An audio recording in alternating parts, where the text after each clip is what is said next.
नमस्ते सारस्वती देवे गुरुवाणी प्रचारिणे निर्विशेष शून्यवादी पाश्चात्य देशतारिणे जय श्री कृष्ण चैतन्य प्रभु नित्यानंद श्री अद्वैत गदाधर शिवासादि गौर भक्त वृंद हरे Krishna Krishna Krishna Hare Hare Hare Ram Ram Ram Hare Hare Hare Krishna. So thank you all very much for joining today's session.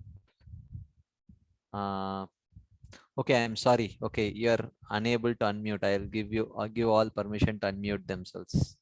Okay, so yeah, you can unmute yourself whoever wants. So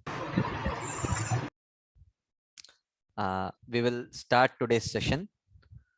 We have been discussing from Bhagavad Gita, first chapter, with the Sarartha Varshini commentary by Srila Vishwanath Chakravarti Thakur. I'll do a very quick recap of what we have seen till now. So we started with the first verse, observing the armies on the battlefield of Kurukshetra. Dharmakshetre Kurukshetre Samaveta Yuyutsava Mamaka Pandavascheva Kimakurvata Sanjaya. The very interesting question asked by Dhritarashtra to Sanjaya. So in this we saw various things, about how the mentality of Dhritarashtra, as he's asking Mamaka Pandavascheva. So he is addressing the Pandavas as being separate and Kauravas as Mamaka, my people and them, even though they were also his nephews. So, but he could not see that. And then Kimakurvata, what they were doing, even though he clearly says Yuyutsava, they have come with a desire to fight. And then we also saw, the meaning of Dharmakshetri, why he is using the word Dharmakshetra here, and so on. A lot of things we discussed in this first verse. I don't want to go through all of that. We discussed many things. And then Sanjaya responds, Drishtva tu Pandavanikam Vyudam Duryodhanastada Acharyam Upasangamya Raja Vachanam Abravit. So Sanjaya says that actually he approached his own guru Dronacharya to indicate that no, there is not going to be any peace, don't worry. He is definitely he is going to take guidance or going to speak something to his command. He was not yet commander in chief, but he was like one of the main kingpins in on the battlefield of Kurukshetra. One of the main, you can say, like, important members in the army of Duryodhana. So again here he is addressed as Raja, even though he is not the Raja, but because he was like Raja Niti Nipuna, he was like very expert in political science. That was the purpose he was addressed as Raja, otherwise he was not Raja. Then he says Pashyaitan Panduputranam Acharya Mahatim Chamum Vyudam Drupada Putrena Tavasishyena Dimata. So he is trying to irritate or insult, actually indirectly insult Dronacharya by telling Tava Dhimata Sishyena. You see what your intelligent son, intelligent disciple has learned the military science from you, and you knew that he was the one who had taken birth to kill you, but still you taught him military science. What a foolish thing that you have done, and that is now that has now come back to haunt me now. I am the one who is going to suffer because of that, like that. And also he addresses he could have addressed Drishtadyumna as Drishtadyumna, but he is addressing him as Drupada Putra. So Drupada Putra, because of that, because he was aware of you can say, like, the enmity between Drupada and Drona. So he wanted to incite that. So he calls him as Drupada Putra rather than Drishtadyumna, right? And then we saw Atrashura Mahishwasa Bhimarjuna Samayudhi Yuyudano Viratascha Drupadascha Maharata. So he talks about, in that army are, there are many archers who are equal to Bhima and Arjuna. So it is mentioned that Bhima was not that great an archer, but still he puts Bhima's name first because he was afraid of Bhima, especially because he was afraid of the power of Bhima, and also because Bhima had taken a vow to kill all the 100 Kauravas on the battlefield, so he was really afraid of that. And then he talks about others: Drishtaketus, Chekitanas, Kashirajasta Viryavan, Purujit Kuntibojascha Shaibyascha Narapungava, Yudamanyascha Vikranta, Uttamojascha Viryavan, Saubhadro Draupadeyascha Sarvayeva Maharata. All of them are Maharathis. And then we saw what is the Rati, Ardharati, Maharati, Atirati, and so on. But after speaking all these things, Duryodhana feels, because I have been glorifying the opposition army so much, maybe they may get, Dronacharya may get demotivated, thinking that, oh, he is glorifying their army so much, which means our army is very weak. So therefore, Duryodhana speaks this verse. So he says,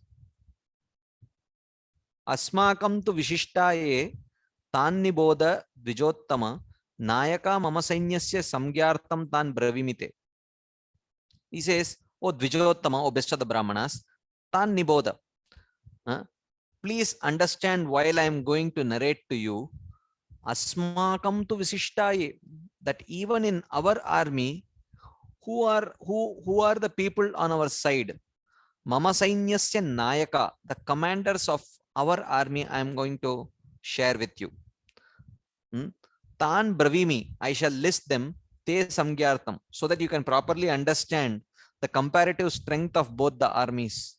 So I am going to narrate to you who all are there on our side. Please hear. So like that. So he says, understand, Niboda, who is on our side. I will tell you in order that you completely understand. The word is analyzed as Samyak Jnana. Samgyartam. Samgyartam means Samyak Jnanartam. So that you can get the complete knowledge. Don't think, otherwise you will get one-sided knowledge and you may get demotivated just hearing the strength of their army. And you might think that in our army is not powerful enough. So he says, Bhavan Bhishmascha Karnascha Kripascha Samitinjayah Ashwattama Vikarnascha Saumadattistataivacha. So he says that Bhavan, he says first, oh, you are there, Drona, Bhishmascha. Then second he says the name of Bhishma. And then he says Karnascha. He takes the name of Karna. Kripascha. Kripacharya is there. Samitinjaya. All of them are winners of wars. Ashwattama. Vikarnascha. Saumadattis Tadaivacha. So this also indicates Duryodhana's very sound political diplomacy. So this is not explained by Srila Vishwanath Chakravarti, but the other acharyas explain that first he says Bhavan. Bhavan means yourself. He is addressing Drona first. And then he addresses Bhishma. Okay. But actually Bhishma was a more powerful warrior than Drona. The most powerful warrior in that whole army was Bhishma.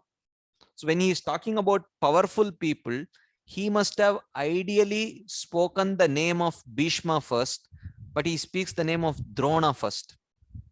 And the reason is mentioned by the acharyas that even though Bhishma is more powerful, but actually according to the Varnashrama etiquette, because Bhishma was a Kshatriya and Drona was a Brahmana. Actually, Bhishma would not mind if Drona's name is taken first, because according to Varnashrama etiquette, it is appropriate that a Brahmana's name is spoken first and a Kshatriya's name is spoken next. And on the other hand, when Drona's name is taken first, Drona will get very much encouraged, thinking that, oh, he is considering me as more powerful than even Bhishma. So that way he would get encouraged. Bhishma would not mind because this is Varnashram etiquette, and Drona would get encouraged. So in that way, he spoke the name of Drona first and Bhishma second. And then he takes the name of Karna third in order to incite both Karna and Bhishma, because Karna and Bhishma they could not get along very well. They were like enemies. And Karna was so much insulted by Bhishma that he said that only after Bhishma dies, actually, then I will take up the position. Then I will fight the battle, he said. So as long as Bhishma is the commander in chief, I will not fight, like that.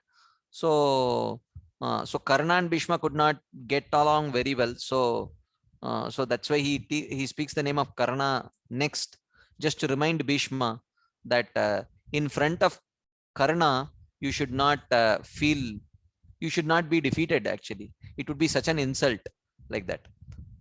And he speaks the name of Kripacharya next, even though he was not one of the most valorous person on the battlefield, but because Kripacharya's sister Kripi was the wife of Drona, so in order to invoke that familial affection, he speaks the name of Kripacharya.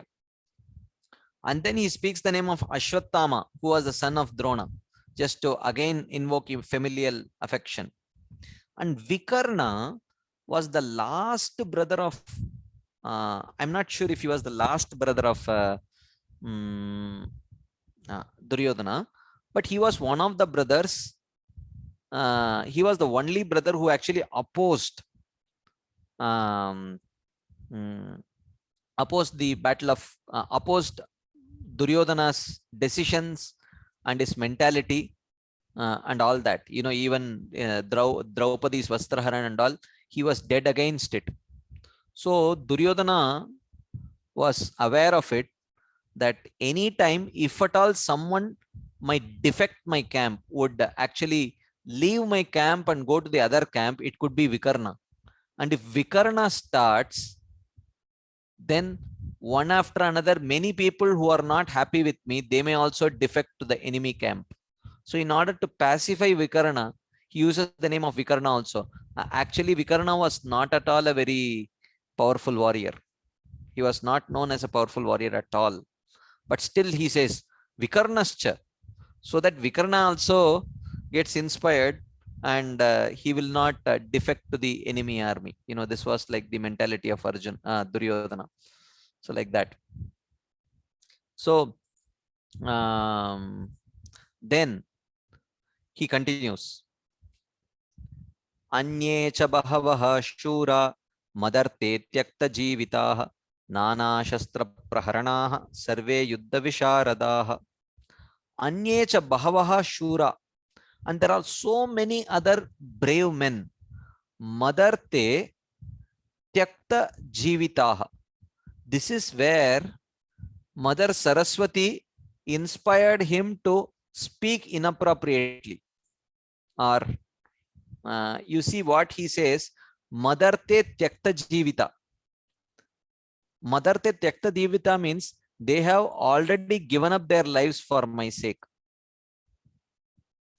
So, and that comes true, What he actually wanted to tell was, see, so many people who are willing to give their lives for me. But what he ended up saying is, they have already given up their life for me. And it becomes true, actually. Sarve yuddha visharadaha. And they are all very skillful in fighting. Nana shastra praharanaha. And they are capable of wielding all kinds of weapons, and they are endowed with all kinds of weapons. So they are very powerful. So that's what he says. So he's telling There are also many other brave men who have given up their lives for my sake, skillful at fighting and armed with various missiles and weapons of close combat. He says they are willing to give up their lives in order to help me. That is what he wanted to tell. This is the intended meaning of Duryodhana, though the literal meaning is they have given up their lives. Actually, however, Krishna will later say in the 11th chapter, Mayaivaite nihata purvameva nimittam matram bhavasavya. Oh Arjuna, I have already killed them. You just be my instrument. That's all. I have already killed them. And Duryodhana is echoing those same words. Duryodhana is telling, oh, they have already given up my life. And Krishna is telling the same thing. I have already killed them. Right? Thus, the literal meaning of Duryodhana's words are thus completely true.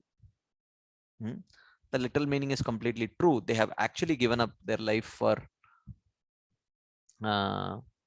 me, he says. Then, so this is Duryodhana speaking to Drona. Then he continues, Aparyaptam tadasmakam balam bhishmabhirakshitam paryaptam tidametesham balam bhimabhirakshitam. And then he makes a comparison of the strength of each armies. He says, Aparyaptam tadasmakam balam bhishmabhirakshitam. Asmakam balam, our army strength, tad Bhishma abhirakshitam, which is protected by Bhishma, is aparyaptam. Aparyaptam means inadequate. That is one meaning. One meaning is inadequate. Another meaning is immeasurable. Because Bhima is such a powerful warrior, it is immeasurable. But then he says, idam, but this, etesham balam, this strength of the opponent's army, Bhima bhirakshitam, which is protected by Bhima, is paryaptam. Paryaptam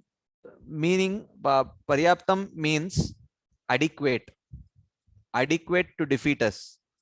But paryaptam also means it's very finite, like that. So now he is again using political diplomacy here, because when he says our Bhishmabhirakshitam asmakam balam aparyaptam, the army protected by Bhishma is aparyaptam.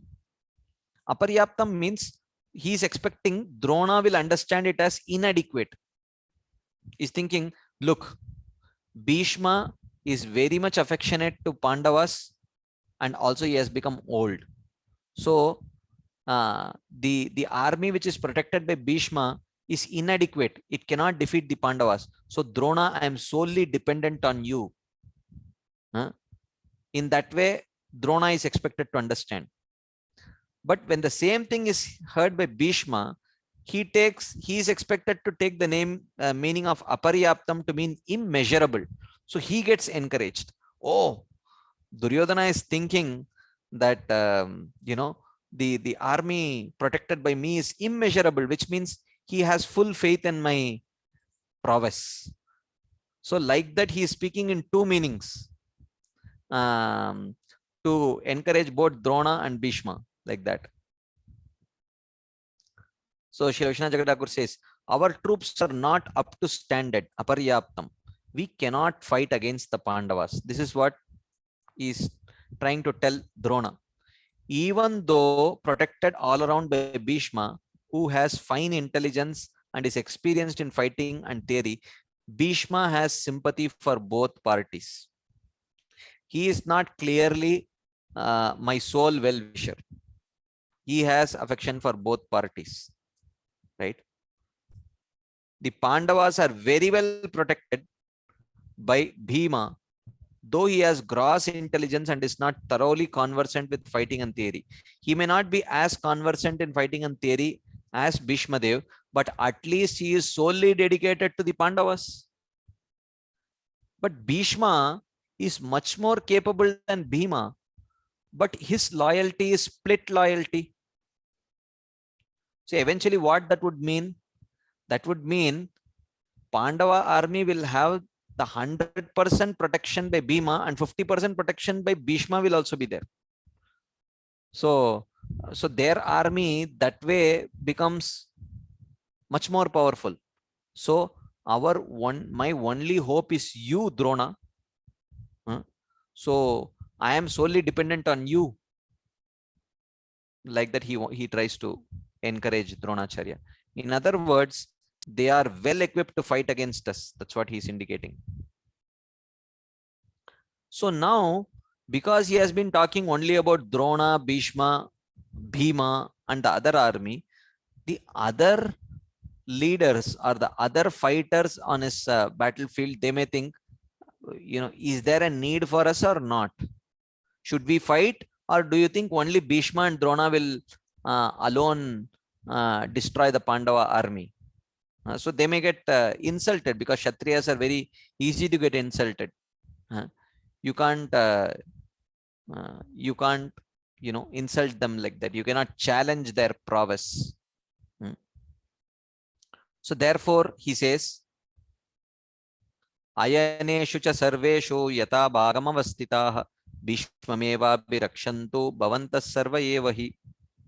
He says, all of you others, Ayaneshu cha sarveshu yata bhagamavastita. You have to be situated in your own position in the military phalanx. Okay. Bhavantaha Bhishmamevabhirakshantu, and you all should protect Bhishma. Sarva evahi, from all sides. Look, our victory depends on Bhishma's victory, and Bhishma's victory depends on your protecting Bhishma from all the sides. Because when he becomes very busy fighting from one side, he may not see whether the enemy is coming from the other side and attacking him. So therefore, if Bhishma's victory is dependent on if our victory is dependent on Bhishma's victory, then Bhishma's protection is dependent on all of you. So you all are also equally important. That's what he's indicating here. So he says, therefore, you should be very careful. Though you are divided into different groups, yata bhagam, for the purpose of entering in the lines, you should not give up your designated positions on the battlefield. Don't give up your designated positions, right? Being fixed in your respective positions, protect Bhishma on all sides, so that he will not be attacked from behind while engaged in fighting with others. The implication here is, only by the strength of Bhishma will we survive. So your job is to protect Bhishma. That's what he's indicating. Okay, so okay, any quick comments, discussion points? We have been discussing, of course, this is just, we have really not gotten into any serious philosophical discussion yet. This is just setting the scene, more or less. We are discussing storyline only till now. But still, if there are any quick comments, discussion points, questions, you can please unmute yourself and speak.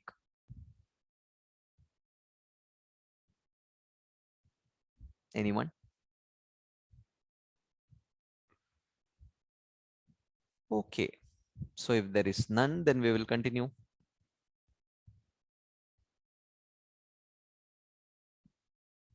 Okay, there is a question in the chat box.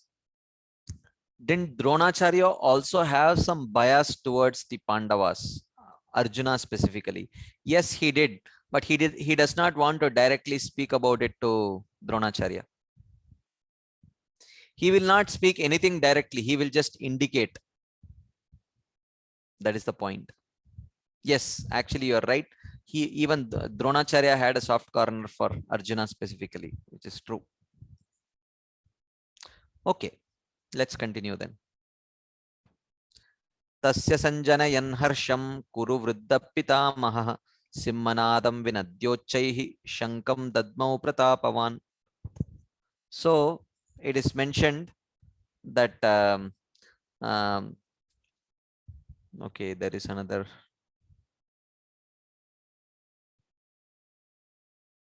Yeah. So the another question in the chat box, that then why did he say that Bhishma was giving 50% to Pandavas? So was Dronacharya also. Yeah, that is true. But Dronacharya had more reasons to fight more loyally. No, you cannot say loyally, but ferociously towards the opponent's army, because the opponent's army had Drishtadyumna, who had taken birth to kill him, and Drupada, who was his dead enemy. So at least he had some very solid reasons to fight very ferociously. But Bhishma, apparently, at least according to Duryodhana, did not have that kind of an arch rival or anyone on the opponent's camp like that. So, so he says, Pratapavan Kuru Vriddah. Then the majestic elder amongst the Kurus. Who was that? Pitamaha, the grandfather. Tasya Harsham Sanjanayan. He decided, okay, at least before the battlefield, let this Duryodhana feel some joy. He was thinking like that. Simmanadam Vinadya, making the sound of a lion. Shankam Uchaihi Dadmau, in a loud sound, with loud sound, he blew the conch shell. He blew the conch shell. So here it is mentioned, Bhishma, the elder of the Kurus, joyful on hearing respect given to him, and to produce joy in Duryodhana by driving away his fears, roaring like lion, blew his conch shell. So he says the phrase Simmanadam Vinadya. The root word nad is used twice here. The phrase uses the same root word nad twice. The literal meaning is roaring the roar of a lion. But the intended meaning is roaring like a lion, according to some Panini Sutra. Okay, Upamane Karmani, like that. So when he blew the conch shell to inspire Duryodhana, then all of a sudden, Tatashankascha Beryascha Panavanaka Gomukaha Sahasaivabhya Hanyanta Sashabdastumulo Bhavat. Then all the conches, kettle drums, then Panava, Anaka, Gomuka, these are all different kinds of drums. Sahasa eva habhyahanyanta. They suddenly sounded all together. Sashabda stumulo bhavat. And it gave a very tumultuous sound. It was a tumultuous sound. So this sounding of the instruments indicates, according to Srila Vishwanath Jagadhakur, eagerness to fight. Both sides became eager to fight. This is described in this verse. Panava is a type of drum. Anaka is a kettle drum. Gomuka is a type of trumpet. Okay. Then he continues. Tatashvetairhayaryukte mahati syandane stitau madava pandavaschaiva divyau shankau pradadmatuhu. Tataha, thereafter, Madavaha, Lord Krishna, Pandava, here refers to Arjuna. Krishna and Arjuna, Mahati Syandane Stitau. Syandane means chariot. Mahati means a large chariot. Stitau, standing on a large chariot. Shvetair Hayair Yukte, which was yoked to white horses. Shvetahaya. Divyau Shankau Pradadmatuhu. It is mentioned there. Conch shells are mentioned to be Divyau Shankau, very transcendental conch shells. Whereas this is not mentioned in about the conch shells which are blown by the Kurus or even Bhishma Dev. Simmanadam is mentioned, but there is no mention of Divyau or Divya, that it was divine. Then the names of the Kankshals are mentioned. Panchajanyam Rishikesho Devadattam Dhananjayah Poundram Dadmau Mahashankam Bhima Karma Vrkodaraha Ananta Vijayam Raja Kunti Putro Yudhishthirah Nakulas Sahadevascha Sugosho Mani Pushpakau. So Panchajanyam Rishikesho, Krishna's Kankshal is Panchajanya. Devadattam Dhananjaya, Arjuna's Kankshal is Devadatta. Poundram Dadmau Mahashankam Bhima Karma Vrkodara. And Bhima had a huge Kankshal which was, befitting his size. So he blew the Kankshal. Yudhishthir Maharaj blew his Kankshal. Ananta Vijaya, Nakula blew his Kankshal. Sugosha and Sahadev blew his Kankshal. Mani Pushpaka, like that.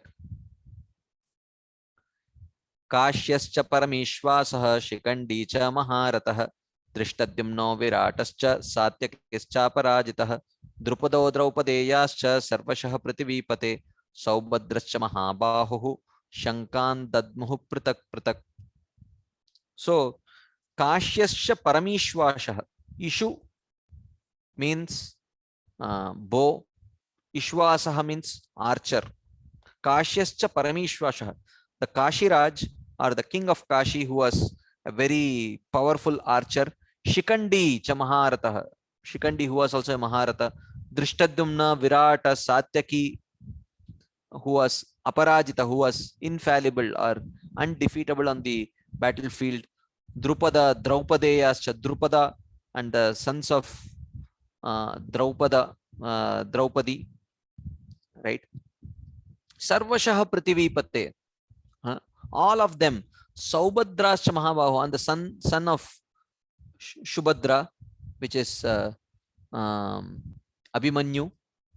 Cha Mahabahu was who had powerful arms. Shankan Dadmuhu Pratak Pratak. They again and again blew their Kankshals. Okay. So the word Aparajitah means unconquerable. However, it can be read Chapa Rajitah. Chapa means Chapa means a bow. Rajitah means he's shining with a bow. Shining with a bow. So Satyakis Chapa Rajitah means Satyakischa Aparajitah. That Satyaki who is undefeatable on the battlefield, or Satyakis Chapa Rajitah. That Satyaki who was shining with or who was equipped with a bow, like that. Like that is mentioned here. Of course, I'm going a little fast, but you can stop me in between. Don't wait till I pause for questions. If something is not clear, you can unmute yourself. I have left that option open for you. So you can always unmute yourself and ask something. I just thought, because this is just there is no philosophy discussed here. This is just a description of what's happening on the battlefield, more or less storyline only. That's why I'm not pausing for any discussion or questions. But if you have any, please feel free to unmute yourself and please ask.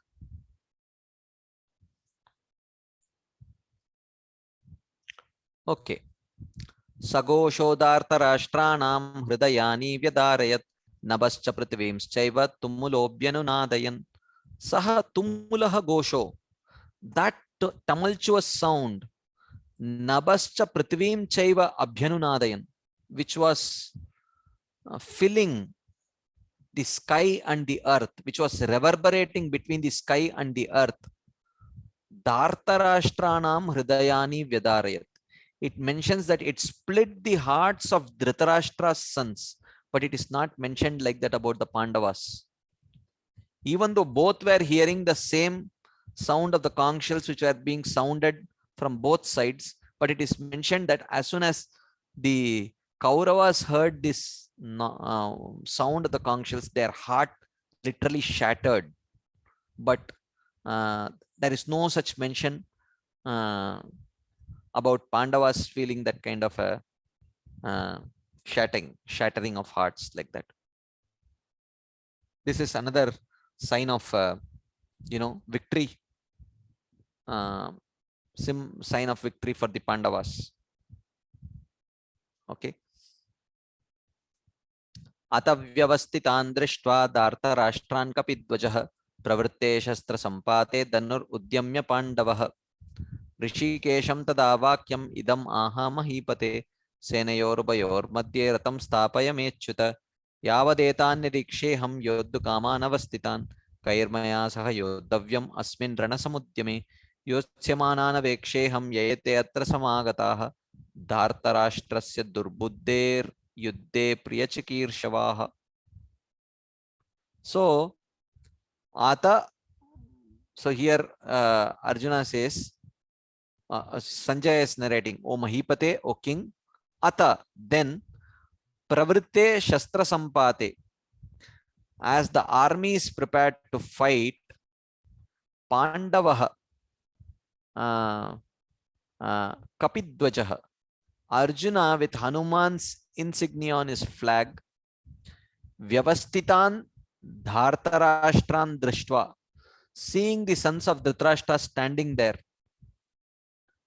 Dhanur Udyamya, Arjuna actually took the bow in his hand. Tada, and at that point of time, Rishikesham idam vakyam aha. He spoke the following words to Rishikesha. He was ready to fight. He picked up his bow and he was ready to fight. And he said, and he spoke the following words to Krishna. O Achyuta, he says, O Achyuta, me ratam stapaya senayor ubayor madhye. Please take my chariot and place it between the two armies. Why?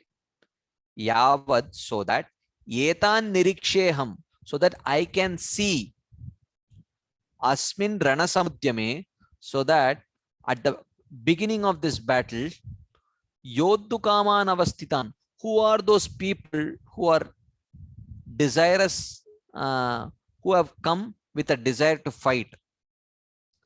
Kairmaya Sahayodavyam, with whom should I fight? I want to see. I mean, of course, he knows who all have come, but still he says, Krishna might say, well, look, you have anyway come to fight. Irrespective of whoever is there, you are anyway going to fight. Why do you want to go and see? So, because he says, Aham avekshe, I see that Yayete atra samagataha, that those who have gathered here, Durbuddhehe Dhartarashtrasya Priyachikirshava, they have gathered here with a desire to please the foolish sons of Dhritarashtra. Yuddhe Yotsamanan, they are intent on fighting with a desire to please Duryodhana. I want to see them. So, like that. So he says that Senayor Ubayor Madhye Ratam Stapayame Achyuta. O Achyuta, take the chariot in between the two armies. I want to see who are those people who have come here to please this Durbuddhi Duryodhana. I want to see. Like that. So, there is no purport here. Any quick comments, discussion points till now?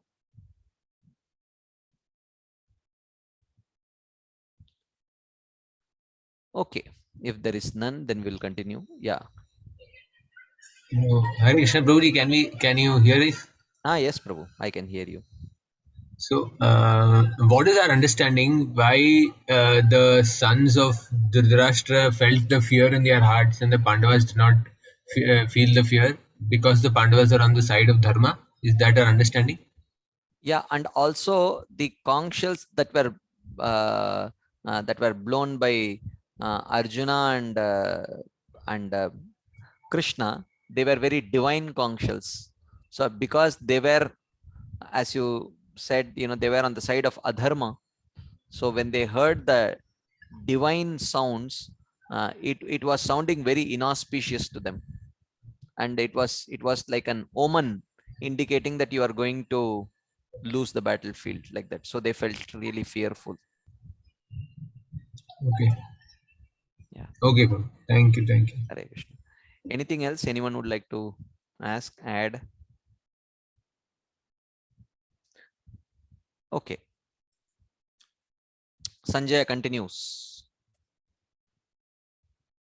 Sanjay uvacha एवमुक्तो ऋषिकेशो गुडाकेशेन Bharat सेनयोरुभयोर्मध्ये स्थापयित्वा रथोत्तमम् भीष्मद्रोणप्रमुखतः सर्वेषां च महीक्षिताम् उवाच पार्थ पश्यैतान् समवेतान् कुरूनिति एवं गुडाकेशेन उक्तः.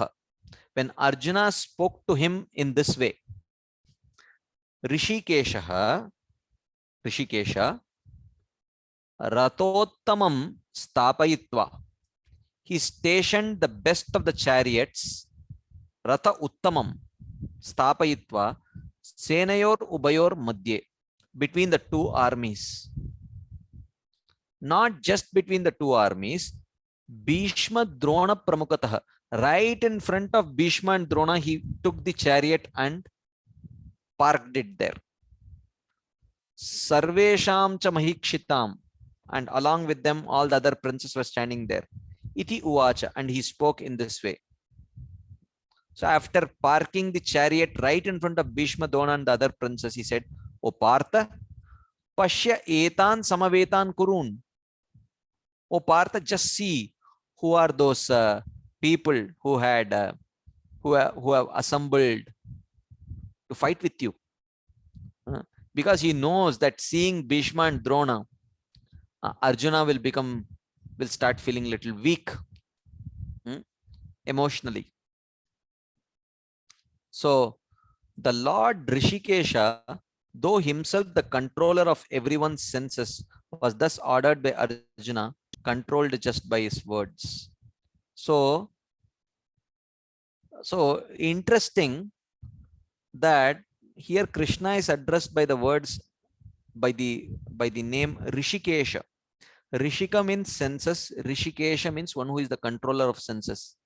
So he is supposed to be controlling everyone, but here Arjuna is giving him order.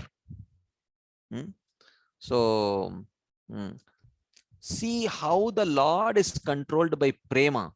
This is the implication of calling the Lord Rishikesha. So otherwise it is the Isha, the master is supposed to be giving orders. He is not supposed to be following orders. So he is addressed as Rishikesha, but still he is following the order of Arjuna, just to indicate that even the master is controlled by the love of his devotees. That is why here, according to Srila Vishwanath Chakravarti Thakur, Arjuna is addressed as Gudakesha. Gudakesha has two meanings. Okay. Gudaka means sleep or ignorance. Okay. So Gudakesha means Gudaka Isha. Okay. So Gudaka Isha means one who has conquered his sleep, or one who has conquered his ignorance. This is one meaning. Another meaning of Gudakesha means A refers to Vishnu, Kha refers to Brahma, Isha refers to Lord Shiva. So as Krishna says, Aksharanam Akarosmi. Of all the alphabets, I am A. So, and also for other reasons, Vishnu is addressed as A, and Brahmaji is known as Kaha or Ka, and Isha is Lord Shiva. So Akesha means Vishnu, Brahma, and Shiva. Gudakesha means Arjuna who gives them the experience of the sweetness of the Lord's affection, just as sugar gives the experience of sweetness. Guda, good means jaggery or sugar. So Guda Akesha means one who is showing the sweetness of Lord Krishna's affection for Arjuna to Vishnu, Brahma, and Shiva. So you all, therefore, Gudakesha refers to he who, by bringing Krishna under his control, gave Vishnu, Brahma, and Shiva the opportunity to experience Krishna's sweetness. How much Krishna is controlled by the sweetness of his relationship with his devotees. Even Lord Vishnu is controlled by prema of his devotees, but how much ever he may be controlled, he will not give up that awe and reverence relationship. He will always maintain a distance from his devotee. But Krishna was willing to play the role of a charioteer. Saratya parashada sevana sakya dautya veerasananu stavana pranaman snigdeshu pandushu jagat pranatimscha vishnor bhaktim karoti nrupatis charanaravinde. It is mentioned about Parikshit Maharaj that when he used to go incognito to check out his kingdom, what people were talking about his governance, like that, he used to, wherever he used to go, he used to see that people would come together, family members or neighbors or friends used to come together, and they used to talk about Pandavas' rule and how the Pandavas were perfectly protected by Krishna in various roles. Saratya, as the Sarathi of Partha, Partha Sarathi. Saratya Parashada, he became almost like one of them, his Parshada. Sevana, he acted as their servant. Sakya, friend. Dautya, Shanti Dut. And so on, and so many ways. Because the Pandavas were Snigdeshu Pandushu, they were completely malleable to the desires of Krishna. And wherever he went, he used to hear Krishna Katha in relationship with the Pandavas. And hearing this, Parikshit Maharaj used to get so inspired to perform his bhakti. Bhaktim karoti nrupatis charanaravinde. He used to get very inspired. His Krishna consciousness used to, he used to remember, oh, the same Krishna who protected me while I was in the womb of my mother, he protected my my father and so my grandfathers and my uncles and all my grandfathers, right? So he used to think like that, and he used to feel so overwhelmed with ecstasy that he used to keep on continuing his performing his bhakti like that. So in various ways he acted in relationship with Pandavas in general, but Arjuna in more specific, that even Lord Vishnu, Lord Brahma, and Lord Shiva used to get completely astounded seeing the kind of sweet relationship that Krishna had with his devotees, especially Arjuna, to the extent that once he would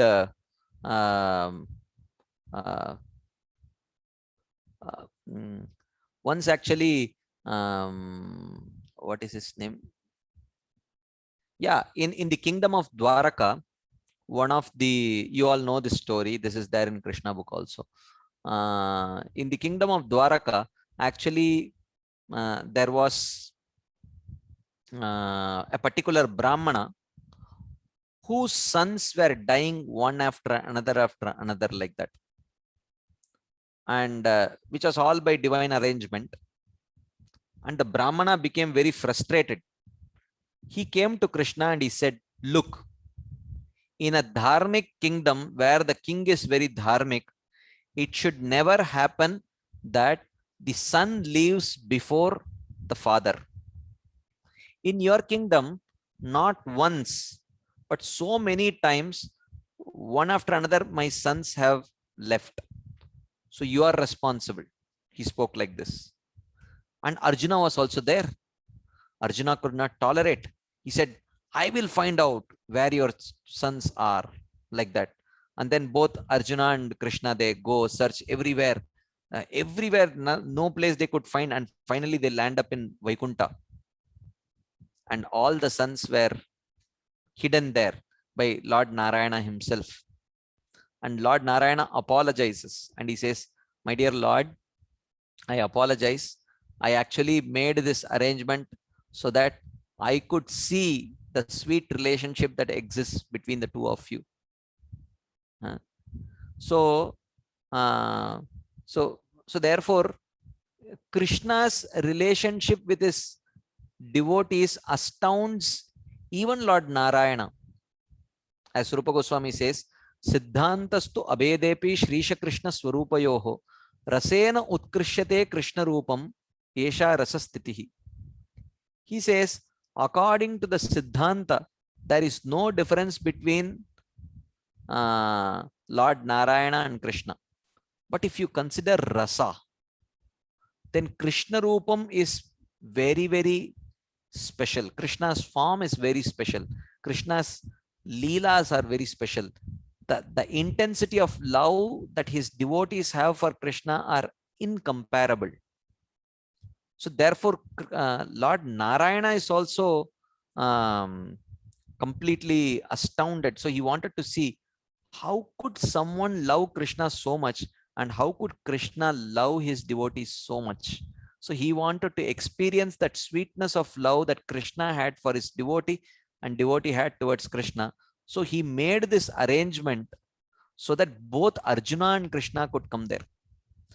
So this is the meaning of Gudakesha. Even though he is Rishikesha, he is the controller of everyone's senses, but still Gudakesha. Arjuna was Gudakesha. He could help even Lord Vishnu, Brahma and Shiva experience the sweetness of Lord's affection. Just like sugar would give the experience of sweetness to whoever tastes it. So he, by participating in the Leela along with Krishna in such sweet pastimes, he was allowing even Lord Brahma, Lord Narayana and Lord Shiva to experience the sweetness of love that existed between him and Arjuna. So where the Supreme Lord Krishna, the crown jewel, the source of all avatars, being controlled by prema, followed the orders of his servant Arjuna, how could Vishnu, Brahma and Shiva, his mere expansions as Gunavataras, show off any of their powers? When Sarvakarana Karanam, the source of all of them, Vishnu, Brahma and Shiva, how could they show their powers when Lord Krishna himself, Swayam Bhagavan Krishna, being completely controlled by prema, he was following the orders of his own servant Arjuna. Instead, they felt they had reached the pinnacle of perfection by manifesting affectionate feelings for the Lord themselves. They were inspired by Arjuna to love Krishna just like Arjuna was loving Krishna. Even Lord Vishnu felt inspired to love Krishna just like Arjuna. This is the Dasya Abhiman. This is the Das Abhiman. Even this is, only a Sri Vaishnava, only a Gaudiya Vaishnava Acharya can write like this, because this is the essential message of Chaitanya Charitamrita. So Chaitanya Charitamrita, you see here, this is a This is a typical Gaudiya Vaishnava commentary. This is a typical Gaudiya Vaishnava commentary, actually. Right? Actually, from one sense, if you see, Lord Narayana is Vishnu Tattva. He is not Jiva Tattva. He is Ishvara Tattva. Lord Shiva is also Ishvara Tattva. Right? He is not a Jiva Tattva. So they don't have, of at least Lord Shiva, you can say, but definitely Lord Narayan, even though he's an expansion of Krishna, but nowhere in any other literatures, in Sri Vaishnava literatures or in Madhva literatures or in any of those literatures, they're feeling a sense of servitude towards Krishna. Another one Vishnu Tattva feeling a sense of servitude towards Krishna is never mentioned. But Srila Vishwanath Chakravarti Thakur is giving this insight through the name of Arjuna, Gudakesha.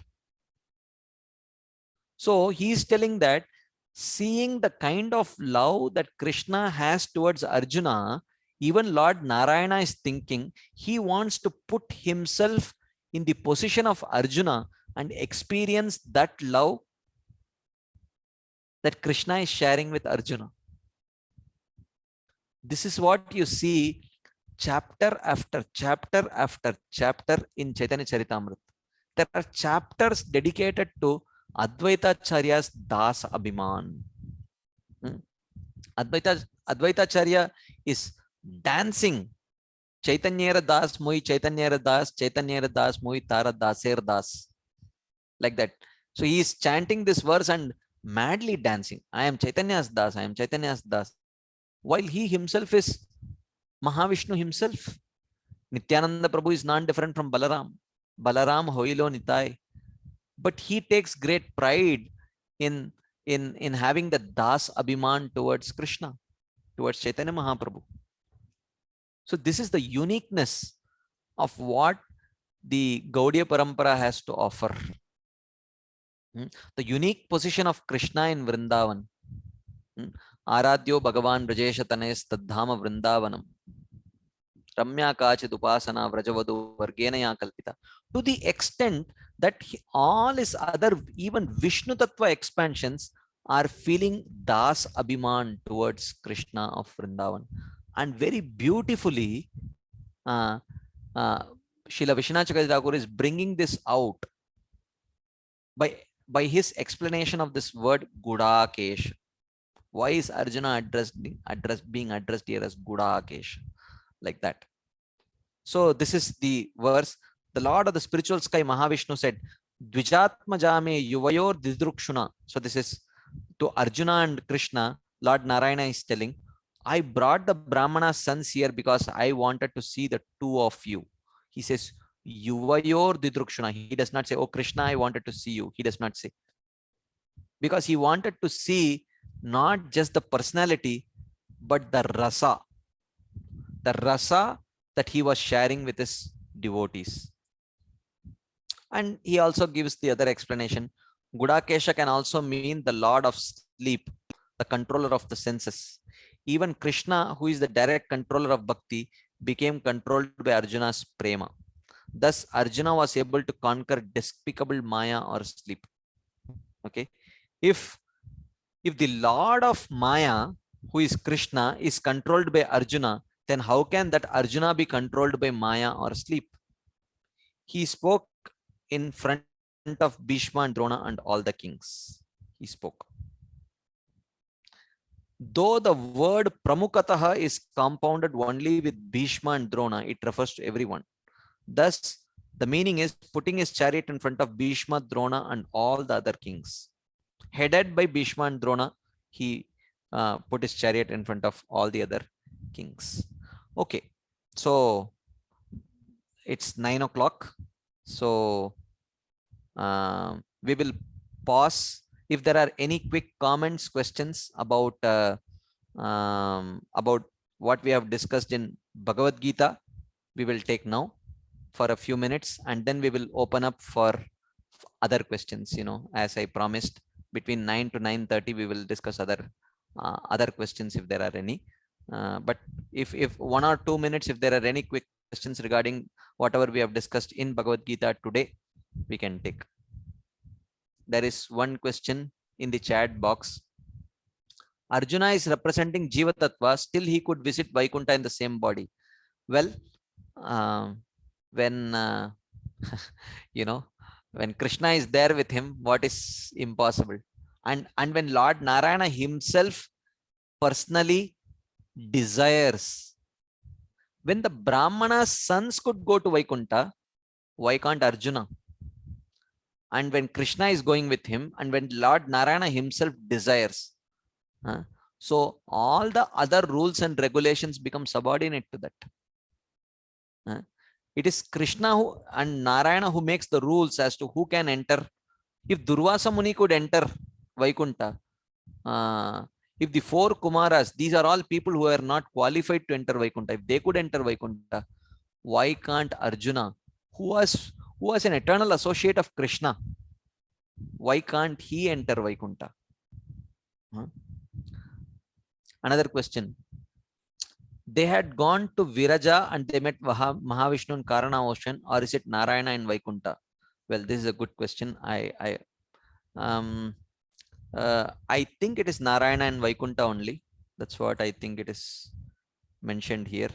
The word, the Lord of the spiritual sky, Mahavishnu. I can check and tell you, but one of them he did meet there. Okay.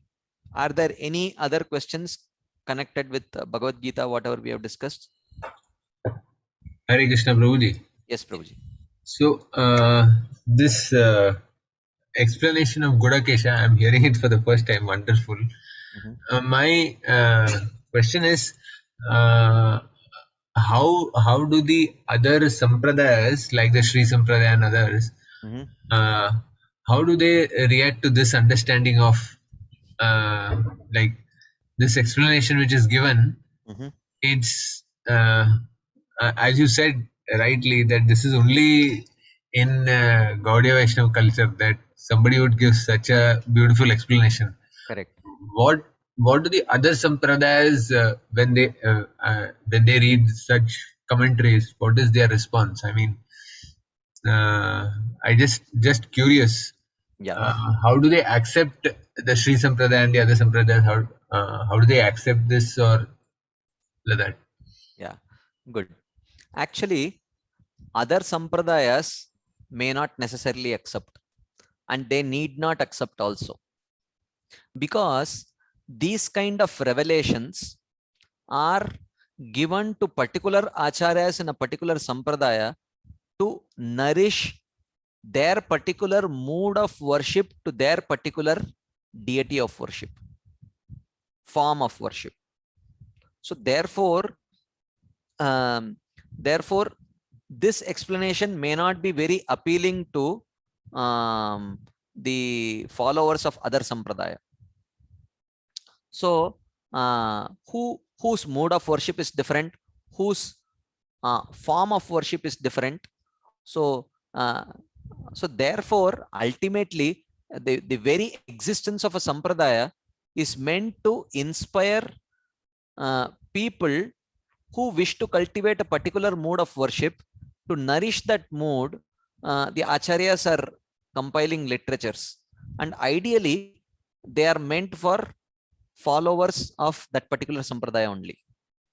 So if we should not think, we should not have this utopian idea that ultimately all sampradayas will come together, and there will be they will be inspired to accept the literatures of all the other sampradaya as it is. It will never happen, and and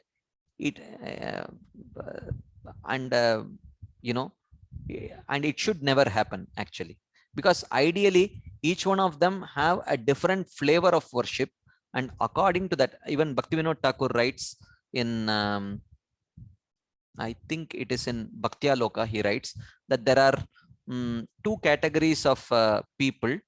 Those two categories of devotees: those who have a mood of worship, those who wish to worship in the mood of awe and reverence. And then the second category of devotees are those who wish to worship in the mood of sweetness, madhurya. And he says, for those who wish to worship in the mood of awe and reverence, the highest form is the form of Narayana in Vaikuntha. And for those who wish to worship in the mood of, or inclined to worship in the mood of sweetness, their highest form is Krishna in Vrindavan. And there will be acharyas in both these bona fide lines, and their revelations will be according to their mood of worship. So you will not have a Sri Vaishnava Acharya getting a revelation similar to Srila Vishwanath Chakravarti Thakur, and you will not find Vishwanath Chakravarti Thakur receiving a revelation which is similar to a Sri Vaishnava Acharya. That is why those who are willing to follow in the footsteps of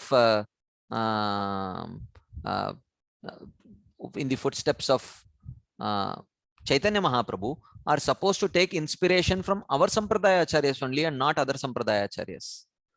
So, and similarly, other Sampradaya followers, they need to take inspiration from their Sampradaya Acharyas only and not other Sampradaya Acharyas. So, Srila Raghunath Das Goswami, in one of his, I will quote two verses from Raghunath Das Goswami's Manas Siksha. In the second verse of Manas Siksha, he says, Nadharmam, Nadharmam, sorry, not that verse. He says, in the third verse, Yadicher avasam vrajabhuvi saragam pratijanur, yuvad dvandvam tachet paricharitum arad abilashe, swarupam shri rupam saganamiha tasyagrajam api, sputam premna nityam smara nama tadatvam shrunumana. He says, my dear mind, Yadicher avasam, if you desire to reside Vrajabhuvi in the land of Vrindavan, Pratijanur, life after life, if you desire to live in the land of Vrindavan, Yuvad Dvandvam Tachet Paricharitum Arad Abhilashe. And while living in Vrindavan, what do you want to do? Stay very close to Radha and Krishna and serve them. If that is your desire, then what you should do? He says, Swarupam, Shri Rupam, Saganam, Iha Tasyagrajamapi, Sputam, Premna, Nityam, Smara, Nama, Tadatvam, Shrunumana. He says, if you have that desire to stay in Vrindavan and with great affection worship Radha and Krishna in the mood of the Vrajavasis, then he says, Swarupam, Swarup Damodar Goswami, Shri Rupam, Srila Rupa Goswami, Saganam. Saganam means their followers. Iha Tasyagrajamapi, and the elder brother of Srila Rupa Goswami was Sanatan Goswami. Sputam Premna Nityam Smara Nama Tadatvam Shrunumana. You should worship them. You should express your gratitude towards them, and you should meditate on them.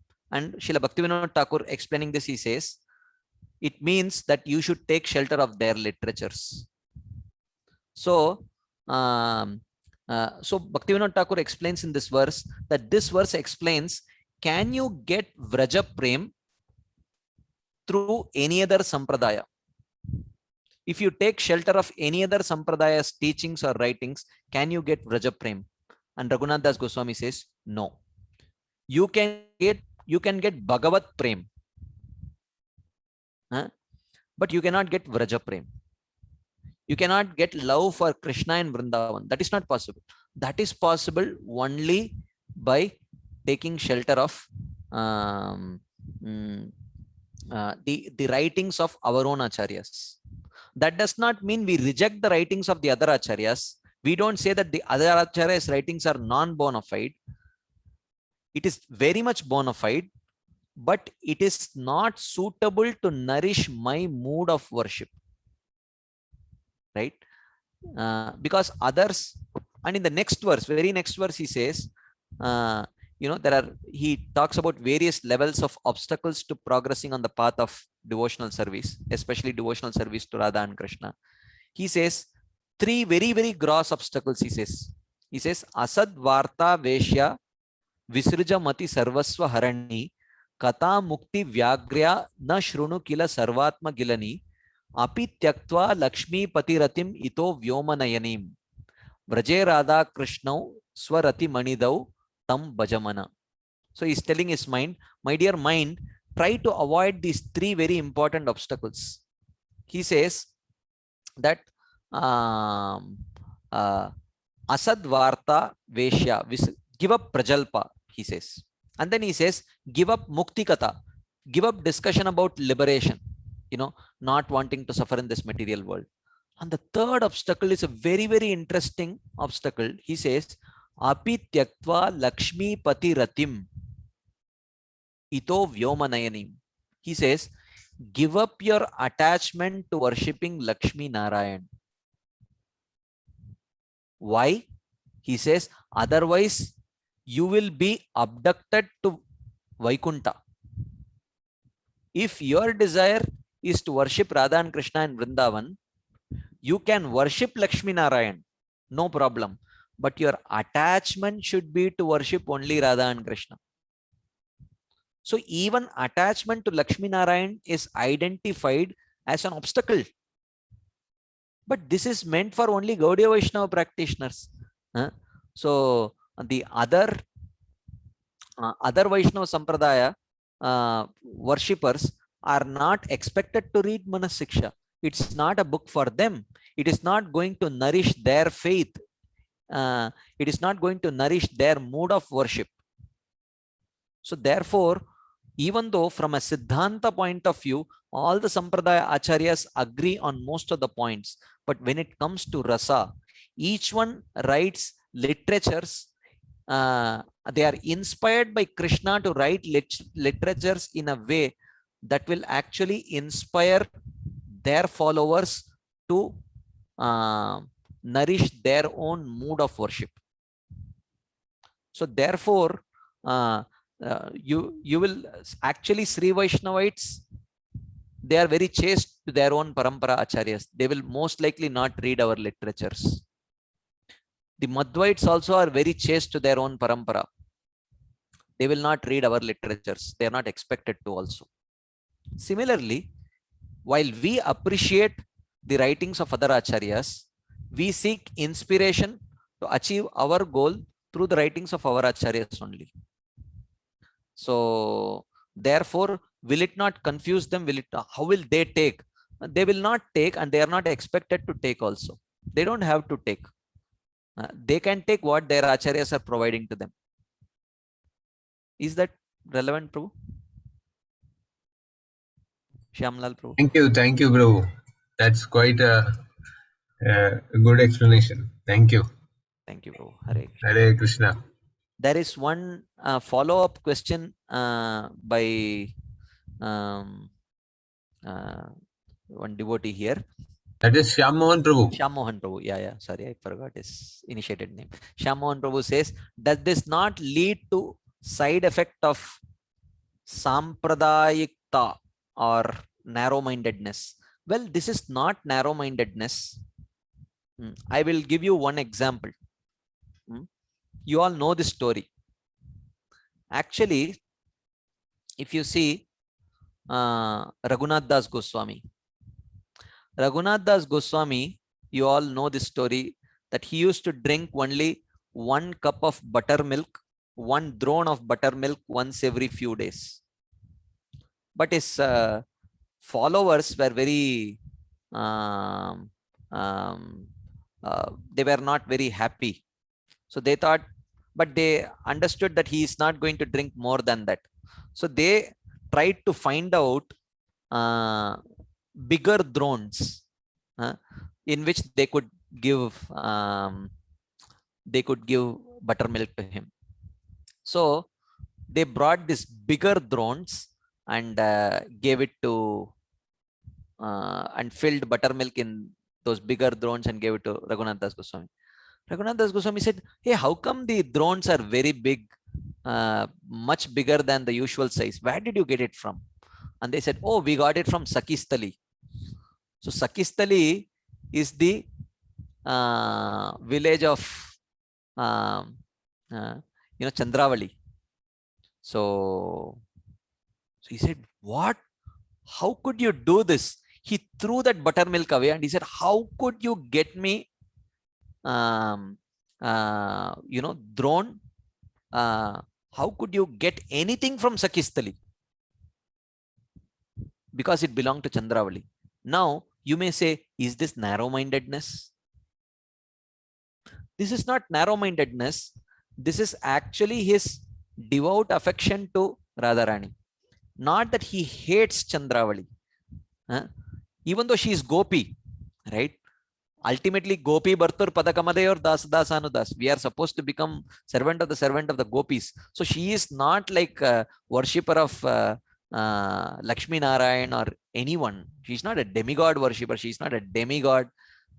She's not even a worshipper of Lakshmi Narayan. She's a worshipper of Krishna.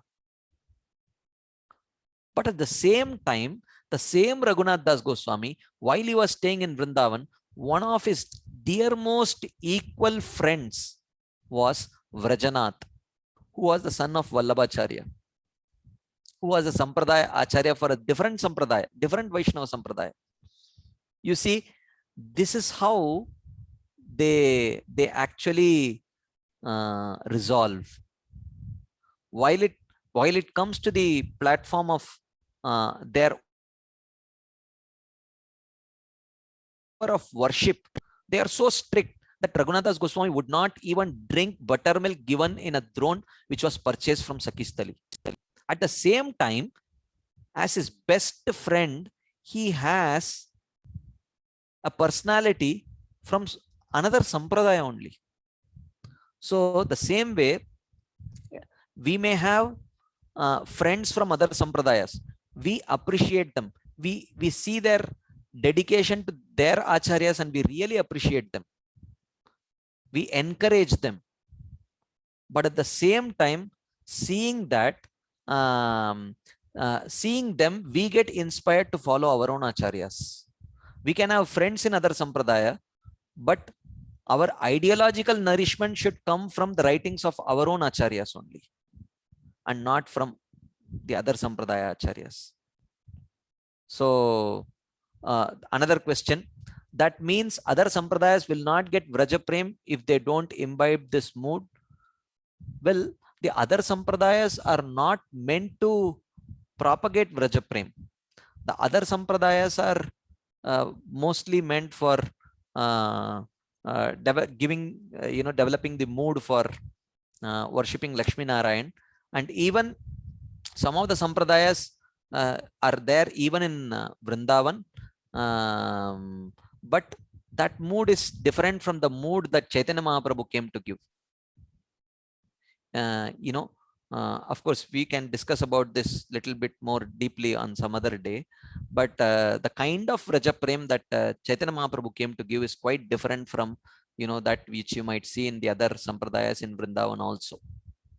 So mood is slightly different. So if our goal is very specific, why? See, if our goal is very broad, अरे हमको कुछ व्रज प्रेम का जरूरत नहीं है, भगवत प्रेम काफी है. If you are broad-minded in your goal, you can be broad-minded in approaching other sampradayas also for their writings and teachings. But if you are narrow-minded in your goal, then our approach also is narrow-minded. But in reality, this is not narrow-mindedness. This is chastity. This is actually chastity. So we cannot say a husband or wife should be broad-minded in dealing with other people of the opposite sex, right? And if they are very dedicated to only their husband or wife, that is not narrow-mindedness, but that is actually chastity. So therefore, if our goal is narrow, then the means to attain that goal is also narrow. If our goal is, and that is not sampradayikta, that is actually chastity to sampradaya, that is needed. Otherwise, in the name of being broad-minded, we will get lost completely. Actually, yes. Shyam Mohan Prabhu, you want to add something? Prabhuji, this chastity that you are explaining and this focused approach, in the sense that narrow-minded means a focused approach when you are looking only for that particular mood or shade of Krishna Prem. Mhm. So that is understood, that is well appreciated, Prabhuji. Mhm. The thing is that many times one sampradaya will have some spite against the other sampradaya, and this is seen in many of the religious organizations also. Mhm.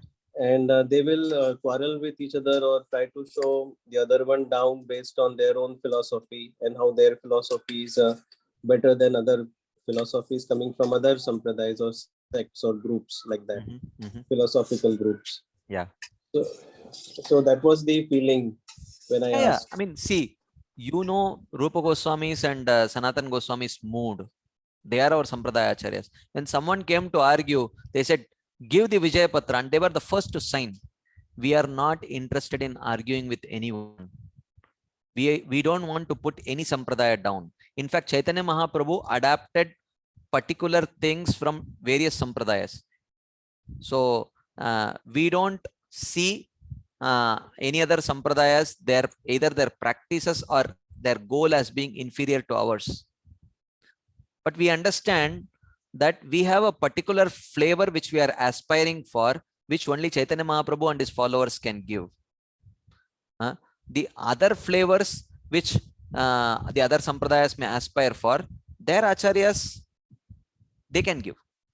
So we appreciate them, and we are not having a sense of superiority, but we want the flavor that Chaitanya Mahaprabhu is willing to share. So for that we follow the followers of Chaitanya Mahaprabhu. That's all. So there is no sense of superiority there. We don't want to fight with anyone. In fact, Jiva Goswami, for having a small, for even giving a small clarification to Vallabhacharya, when he was correcting something in Srila Rupa Goswami's Bhakti Rasamrit Sindhu, Rupa Goswami banished Jiva Goswami out of Vrindavan. And the same thing when the Digvijay Pandit came, and when Rup Sanatan, they signed the Vijay Patra, and but when when Jiva Goswami defeated him, they didn't feel bad. They felt very bad. Again, he was abandoned. 2 times he was abandoned from Vrindavan by Srila Rupa Goswami, just to set the right example for others. So we are not interested in proving ourselves to be better than others at any cost. That is not our mood. But the point is, we should also understand that if we are aspiring for a particular flavor, we should know where we can get that particular flavor, rather than naively thinking that all sampradayas are bona fide. I will take teachings from everywhere and still feel that I will get Braja Prem only. That is a very naive understanding, actually. Is that okay, Prabhu? Shyam Mohan? Yes, Prabhuji, yes, Prabhuji. Thank you so much. Thank you very much. Okay. So we still have about 5 minutes. Anything else you want to add? Anyone wants to share something? Prabhuji, Yes, Hare but Krishna. Prabhuji, this is a different topic. Maybe we could be able to take it only next, because this is a continuation of something that you said in the earlier classes. Mhm. So you had come up with like how the Mahabharat is in a different mood and Bhagavatam and Chaitanya Charitamrita is in a different mood. not And mood. then, I said it is meant for people with different qualifications. okay, yes. Yeah, yeah. Sorry. So and then Sarang Thakur Prabhu or somebody had put it in doctors group. There was a class by Govind Prabhu which we couldn't. I mean, at least I couldn't attend. But he had come with a like how he was about to give a class where he was about to compare the similarities between Bhagavatam and how to live a life bringing Mahabharat and Bhagavatam together. Like how he says that you can live the life according to the Mahabharat and living according to the Bhagavatam. Mhm. So Where does Bhagavad Gita come in? Okay. So can should we hear more about it in the next? Should we ask? Yeah. Next, because that's a. I think next week we will take only this one question in our 9 to 9:30 session, and this will bring out some fruitful discussions, because this is a very commonly circulated understanding that Mahabharata is for living and Bhagavatam is for leaving, like that. So what first we will try to evaluate, is this right understanding according to the Shastras, and what are the, if you accept this statement, what are the consequences of accepting it, um, uh, uh, and all of these things we will try to understand next week between 9 to 9:30. We will take this question, and then subsequently if there are other questions we will also take. But is that okay, Mataji? Prabhuji, Hare Krishna. Yes. Maybe you could start with this question itself if it's going to be a long discussion, and then we could continue the Bhagavad Gita discussion from there after next point onwards. Okay. I mean, yeah, If that, because half an hour sometimes. I mean, a small question for us to understand took around 25 minutes. Mhm. So this could be if this is going to be a big topic in itself, let's start the meeting with this question itself. I mean, just a If it's suggestion, okay with if it's okay with you. yeah, anything is okay with me, bro. No problem. Haribo. Okay. Thank you, Prabhu. Thank you so much. Thank you. Okay. So thank you all very much for your patient listening and enthusiastic participation. So we will meet next Friday. Srila Prabhupada ki jai, Srila Vishwanath Chakravarti Thakur Pad ki jai, Srimad Bhagavad Gita ki jai. Hare Krishna. Thank you so much, Prabhuji. Hare Krishna. Thank you, Prabhu. Thank you. Hare Krishna.